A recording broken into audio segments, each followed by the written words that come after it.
الحمدللہ رب العالمین والصلاة والسلام علی رسول الکریم اما بعد اعوذ باللہ من الشیطان الرجیم بسم اللہ الرحمن الرحیم انما یرید الشیطان ان یوقع بینکم العداوۃ والبغضاء فی الخمر والمیسر۔ محترم صدر انجمن، حکم صاحبان، مشرق و مربی اساتذہ اکرام اور سامنے بیٹھے ہوئے دینی ملی بھائیوں، آج کے اس سالانہ پروگرام میں میرا موضوع ہے منشیات کی تباہ کاریاں۔ محترم سامعین، منشیات ایک نشہ سے مشتق ہے جس کے لیے عربی زبان میں خمر کا لفظ عام طور سے استعمال کیا جاتا ہے۔ حضرت عمر فاروق رضی اللہ تعالیٰ عنہ نے خمر کی وضاحت بائے الفاظ کی ہے، والخمر ما خمر العقل، یعنی خمر کی اطلاق ہر نشہ چیز پر ہوتی ہے۔ اس کی تائید مسلم شریف کا اور ایک روایت سے ہوتی ہے، کل مسکرن خمر و کل خمر حرام، کہ ہر نشہ چیز خمر کہلاتی ہے اور ہر قسم کو خمر کو حرام قرار دیا گیا ہے۔ میرے پیارے بھائیوں، صحیح ترمذی کی روایت سے اس بات کی بھی صراحت کر دی گئی کہ ماں اسکر کثیر فقلیل حرام، یعنی جس کا زیادہ نشہ اور مفطر ہو اس کا کم مقدار میں استعمال کرنا حرام ہے۔ آئیے آپ یہ جاننے کی کوشش کرتے ہیں کہ منشیات کے استعمال سے کیا کیا نقصان اور کیا کیا تباہی ہوتی ہے۔ محترم سامعین، انسانی زندگی کو متاثر بدترین نتیجہ خیز دہانے تک پہنچانے والے عناصر میں منشیات کا غیر معمولی دخل ہے۔ اے بے نوع آدم کے لیے سراپا سوانح روح ہے۔ اس کے تل کے تجربات اور مشاہدات کا دنیا کو اچھی طرح سے اندازہ ہو چکا ہے۔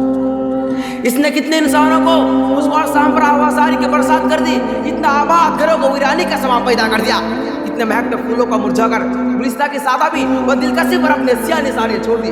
محترم حضرات، یہ پھر بس نہیں، منشیات صرف انسانی جسم روح کے لیے بگاڑ و فساد کا سبب نہیں ہے، بلکہ ہر سال اس کے استعمال سے لاکھوں لوگوں کی جان چلی جاتی ہے۔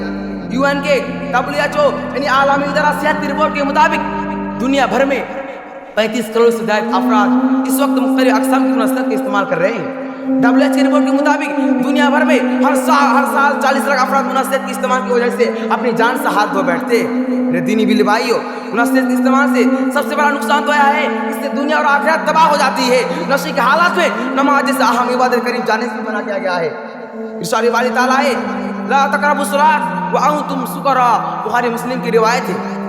اور یشرب الخمر حین یشربها وهو مومن، کہ شراب پینے والا شراب پیتے تک مومن نہیں رہتا ہے۔ قرآن کریم میں انما الخمر والمیسر والانصاب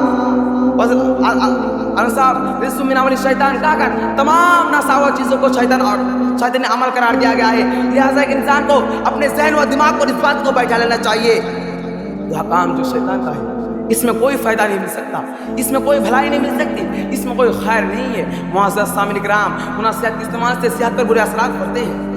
فساد معدہ، خواہش بعام، فقدان کے ساتھ ساتھ اعضاء جسم کی سخت میں خرابی پیدا ہونے لگتی ہے۔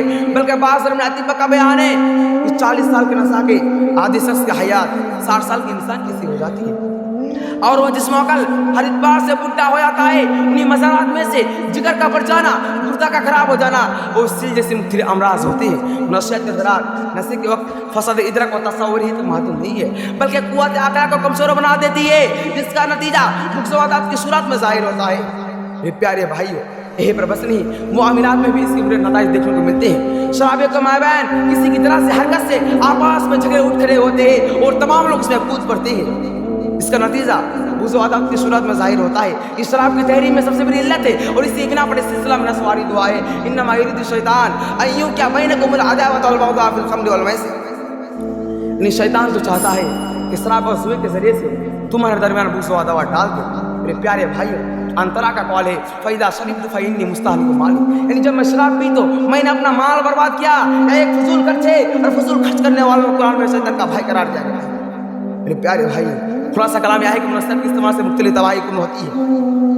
جہاں دین و ایمان پر اس کے برے اثرات پڑتے ہیں، وہی صحت و معاملات میں اس سے فساد و بگاڑ پیدا ہوتا ہے۔ منشیات کے استعمال سے مختلف تباہ کن بیماریاں ہوتی ہے، جس سے بسا اوقات انسان کی جان بھی چلی جاتی ہے۔ محترم سامعین، ہمیں ہر طرح سے منشیات کے استعمال سے گریز کرنا چاہیے تاکہ ہمارا دین و ایمان، دنیا و آخرت، صحت و معاملات محفوظ رہے۔ آخر میں اللہ رب العالمین سے دعا ہے کہ اللہ تعالیٰ ہم تمام مسلمان بھائیوں کو منشیات کے استعمال سے بچنے کی توفیق عطا فرمائے، آمین۔ السلام علیکم ورحمۃ اللہ وبرکاتہ۔